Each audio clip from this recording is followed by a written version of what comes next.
पनीर टिक्का मसाला बनाबो। तेल गरम करे निয়েছি, গ্যাস অফ করে 2 চামচ বেসন 1 চামচ কাশ্মীরি লঙ্কার গুঁড়ো দিয়ে ভালো করে নাড়াচাড়া করে তাতে নুন আর চাট মশলা মিশিয়ে দিয়েছি।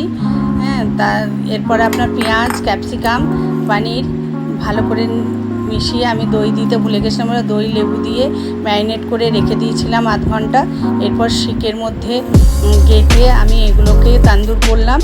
এরপর গ্রেভির জন্য আমি পেঁয়াজ আদা রসুন টমেটো কাঁচা লঙ্কা নুন জিরে ধনে আর কাশ্মীরি লঙ্কা ভালো করে ফ্রাই করে এটা বেটে নিলাম।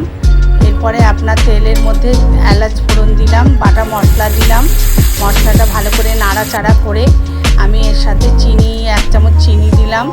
তারপরে আপনার কস্তুরি মেথি দিলাম, গরম মশলা দিলাম আর আমার তান্দুর করা পনির আর সব পনির দিয়ে আমি বাটার দিলাম, ধনে